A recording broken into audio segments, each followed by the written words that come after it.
Hey Rosebuds, welcome to the Rose Garden. I'm your host, Nyeri Rose.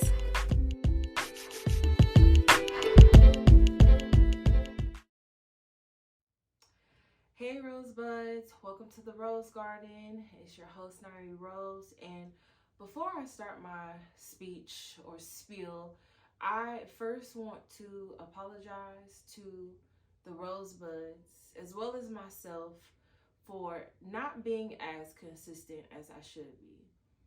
I dropped 4 episodes season 2 and I just stopped, okay? And that is completely unacceptable. Now, I get it, life be lifing, but 2024, we are working on consistency. So I had to just get that out the way because things have been going on, of course, but I had to come back on here, all right? After so much has transpired in the closing of 2023, after seeing so many positive affirmations about how 2024 is going to go down, 2024 has been rocky, okay? And it's only January. Let's just say that. It's only January and we're off to a rocky, rough start. So, what brings me back? What brings me on here? I am in literally almost, I would say, my PJs. Like, I have on my crew neck. I don't have on any makeup. And I said, I need to get on this microphone. I need to say something. Now, why am I on here? Because, you know what? Let me just go ahead and tell you what this conversation is about. This conversation, this episode, all right? Conversations about the workplace. So we already know how this is going to go down. All right. I am not holding back with this. And this conversation has been sparked not only by things that have transpired in my own workplace, but by the information that I have received regarding Dr. Candia-Bailey. All right. If you do not know who Dr. Candia-Bailey is, you need to do some research.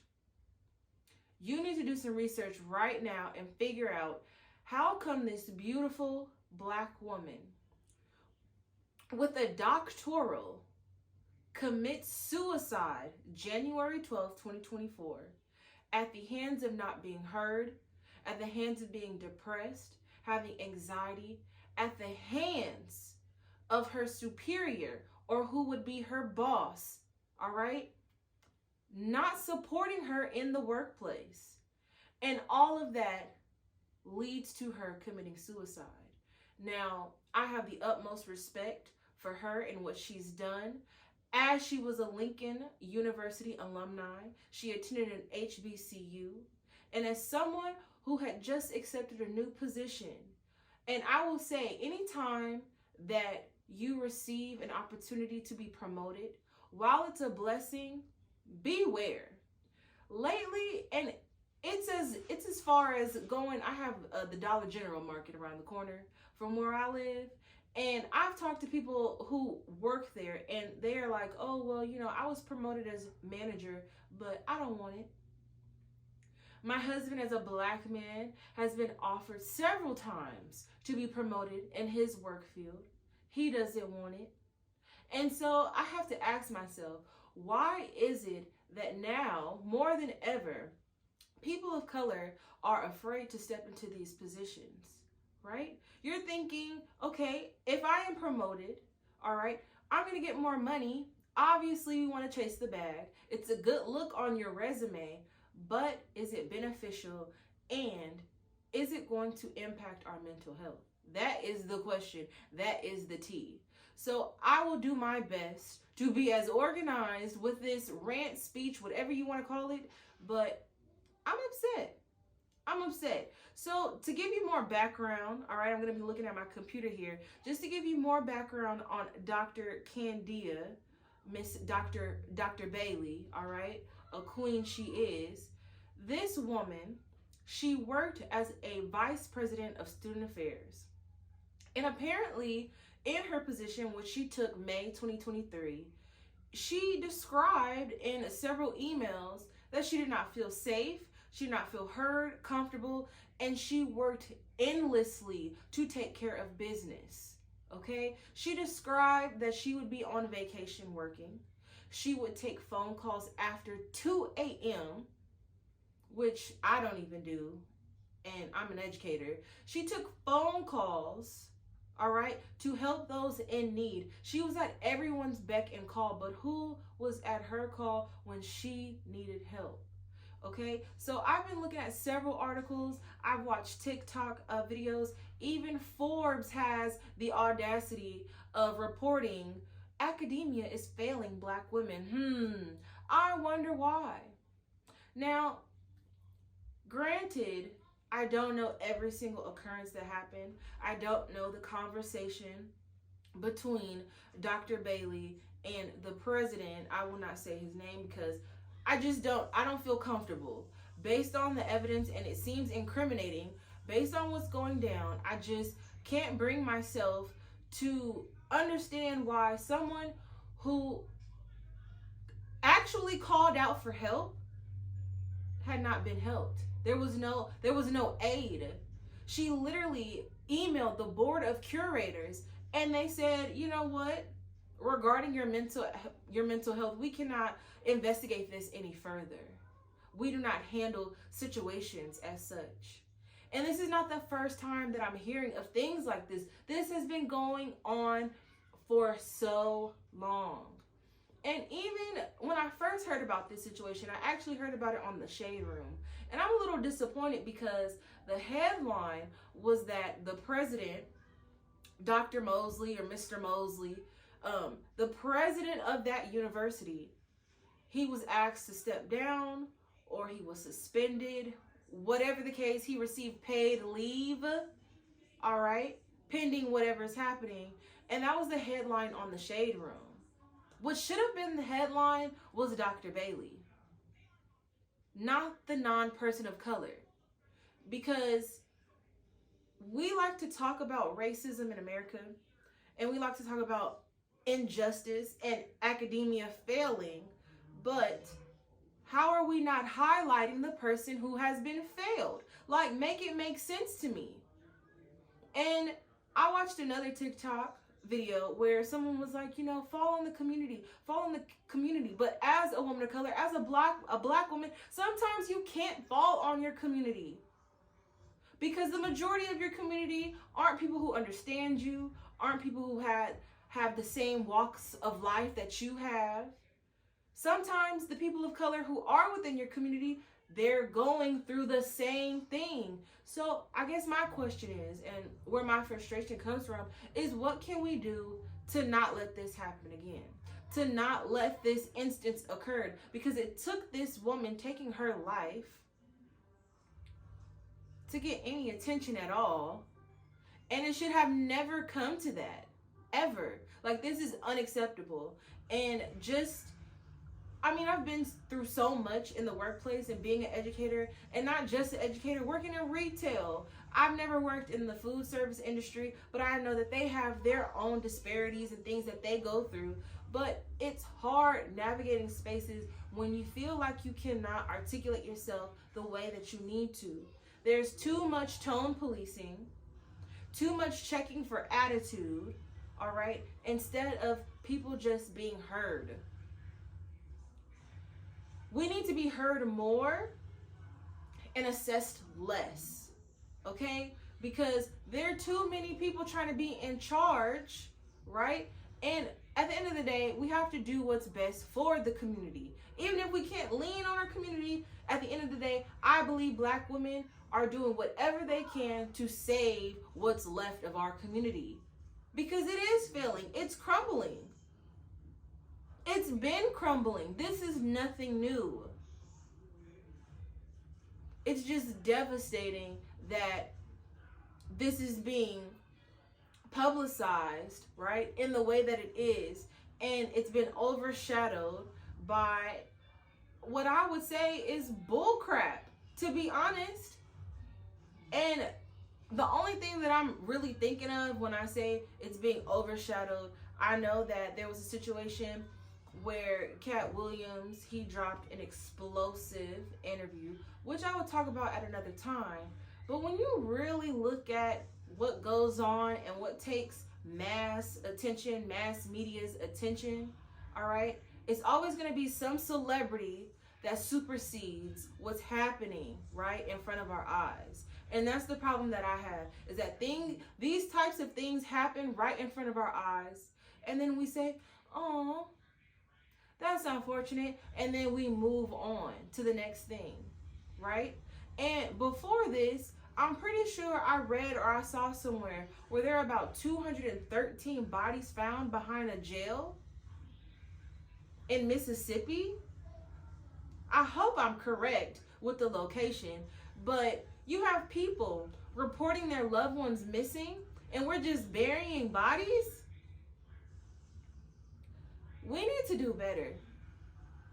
Now, as it relates to something specific, I've been through things in the workplace. I'm an educator, and recently I've been using the word reprimanded. Now, nothing was written, okay? This was just a verbal conversation, but when I show up to work, I show up. I feel like I go above and beyond, and I hope that other people, educators, doctors, lawyers, whatever you do, when you go to work, no matter how hard or challenging it may be, you show up. That's what you have to do first, is be there, on time, ready. And so when it comes to my work ethic, I had an evaluation, and from what I know, there were certain areas where I could improve, and I take ownership and accountability for the things that I need to do better as it relates to my work ethic. But the thing that I was reprimanded for or questioned about was taking a phone call outside of a staff meeting. Not being on my phone during the staff meeting, but excusing myself and taking a phone call.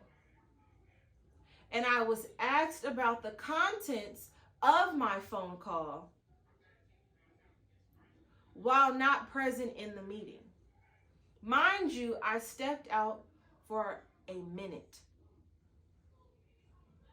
Now, what I missed in that minute, I do not know.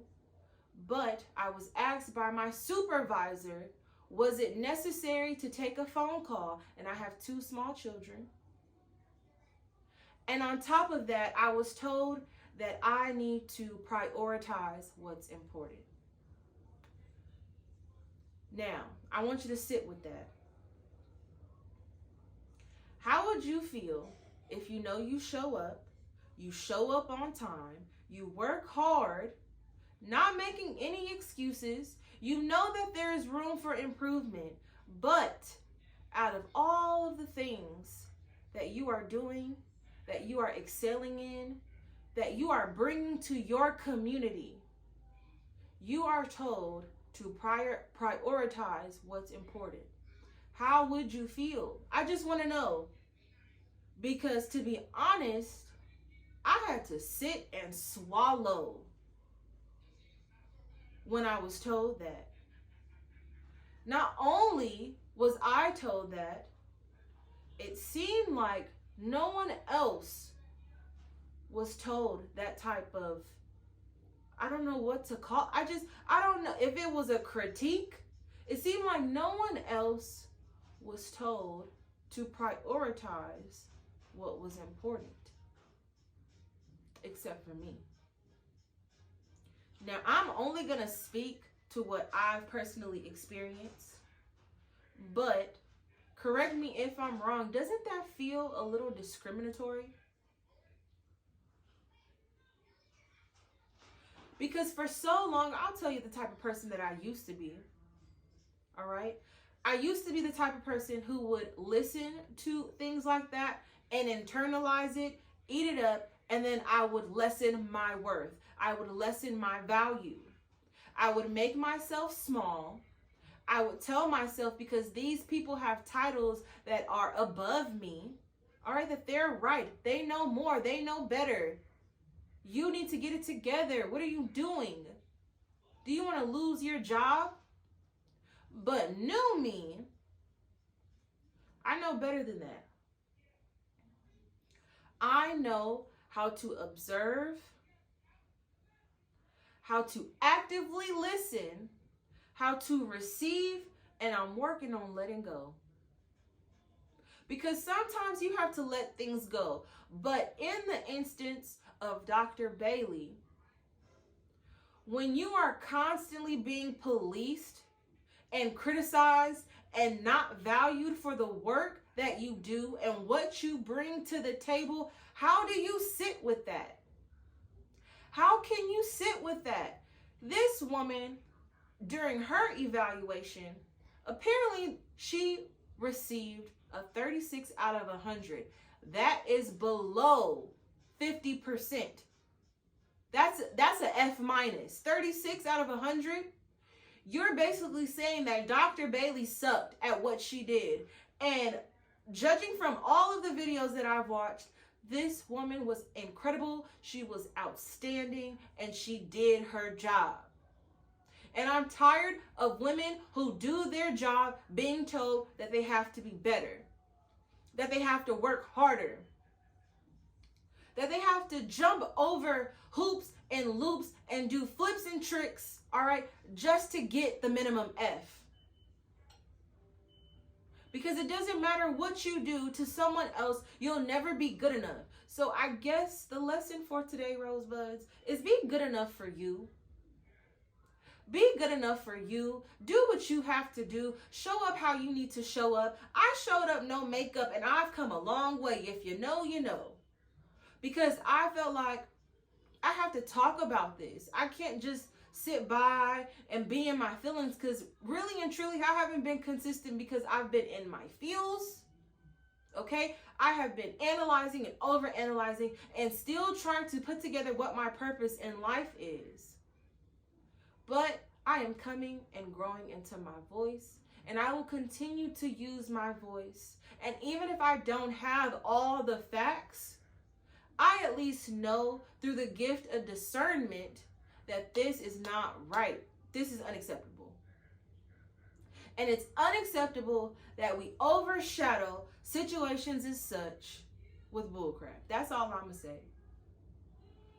We are going to the bottom. We are at a low, an all-time low. And this might not be for everybody. Some people are thriving right now. Good for you. Proud of you. Keep going. You do you. Right? And I don't mean that in a sarcastic way. I'm just saying, if this is not for you, then this is not for you. But if this is for you, walk with your held. Look, I can't even talk, but I'm not editing nothing, okay? Because this is how you show up, raw and unfiltered. Walk with your head held high. Chin up. Do not be afraid to use your voice and speak your mind. And if it does not serve you, the Most High will bless you with something else. Think about any situation where you thought, I'm not going to make it through this. I don't see the light at the end of the tunnel. But yet again, here you are, alive and breathing. And you came through that tunnel. And whether or not there is another tunnel or tunnels or doors, you will continue to walk through and be a beacon of light wherever you go. That's how I want to show up. Because I'm tired of walking in rooms and feeling the need to dim my light. I am the light. You are the light. And don't let anyone ever tell you any differently. We cannot allow this to continue. 2024, 2025, and so on and so forth. Because if you let that happen, you're letting that negative energy penetrate your body, and you are lessening your value and your purpose. And you have a purpose. And I just want to say one last thing before I wrap this little rant up, okay? Because this was heavy on my heart. I want my black women, I want my brown women, I want all women and men, because it's not just women, black men, brown men, whoever, men go through things too. All right? But on the contrary, I'm watching this show right now, and it's called Harlem. I have never seen of it. I've only seen, I'll go in like the comment section, and I'd see the memes of Megan Good, and she had her locks, and she would always make this like stank face. And I'm like, you know what? I keep seeing this meme or this, what do you call it, a GIF? I'm like, what is this show? So I'm currently watching it. I'm only on season 1, but let me tell you, I believe episode 4 or 5. I'm sorry, I need to get my facts straight. All right, it's called The Strong Black Woman, and the opening speech or monologue that Megan Good shares is beautiful because it talks about how Black women specifically, they are deemed as strong, powerful, hardworking, and we are not supposed to be vulnerable like white women. We are not representative of beauty like white women. Not to be disrespectful to white women, but our fragility and our vulnerability is not put on this pedestal compared to white women. And why is that? When we walk into spaces, hospitals, right? We are always questioned and assessed, especially when it comes to our pain and our pain tolerance. And I was talking to my sister earlier about this because she's in medical school, and this whole notion of Black women and their pain and when to be taken seriously. You should always take a Black woman seriously, no matter what she says. And granted, there are individuals who will manipulate certain situations, but that does not speak for all women of color. When I had my first son, the doctor threatened to call CPS on me because I asked her questions. My mother asked her questions. So she thought, because I'm being questioned, that my living space, where I call home, was not safe for my newborn baby. Could you, and I'm sure, I know I'm not the only one who has stories. That probably might be minuscule to someone else. But still, you're gonna call CPS on me because I'm asking you if you're a doula or a doctor? I don't know. I've never heard of a doula before. What does that mean? Now I know, but wow. When I had my second son, with my husband present, the doctor said, "Congratulations, Dad, on your first child." While my other son was in the room. What do you mean? So you're just assuming that I'm a baby mama and this is my baby daddy?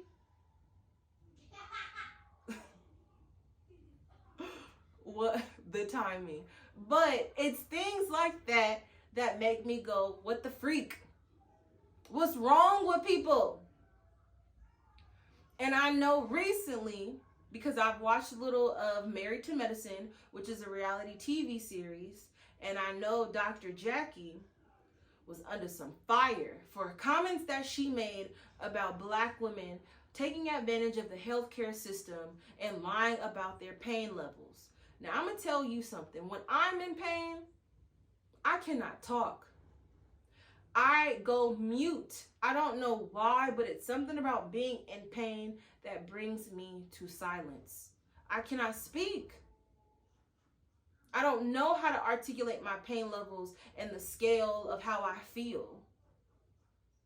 Rate your pain level from a 1 through 10. I don't know how to do that when I'm in pain.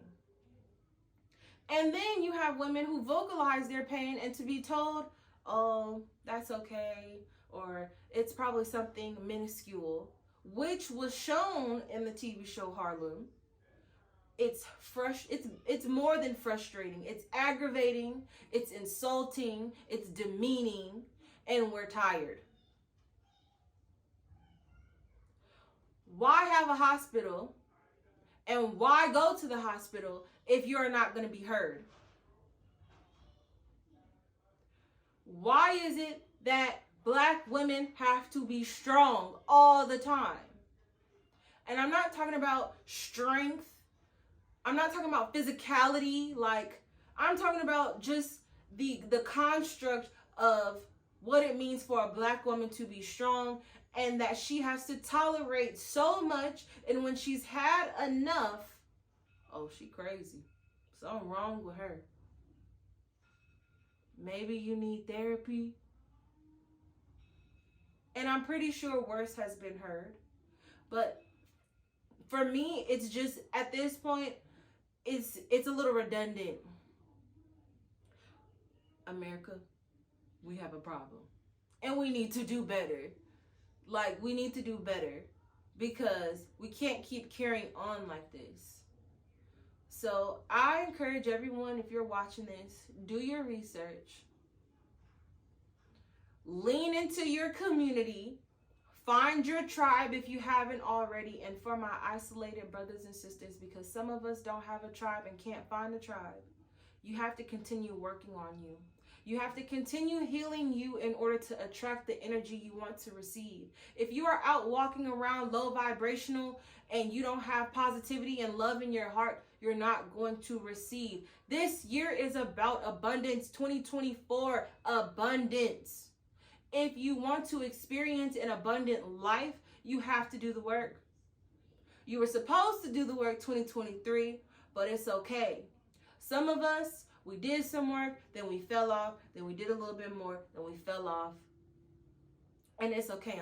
I'm just saying, if you are existing in this universe right now, you have life and breath 2024. You have to do better. You have to get it all the way together, because stuff is about to hit the fan. And I can't tell you what February, March, April, May, June is going to look like. But just judging on January, you better strap on your seatbelt, because it's going down. And you're either going to get with it or you're going to get lost. You're going to get lost in the sauce. And we cannot have that. So I'm going to just wrap this up. I had to get this out. I feel so good. I feel energetic. I know that there's flaws and all the things, and I'm going to clean it up. But I'm putting this out there. I'm back. I'm going to work on more content. I just wanted to let my brothers and sisters know. I wanted to let the Rosebuds know that I love you. I apologize. I'm sorry. I am working on consistency. I am working on showing up. I am working on self-love. Give me grace. I give you grace. And when life gives you thorns, search for roses. Peace.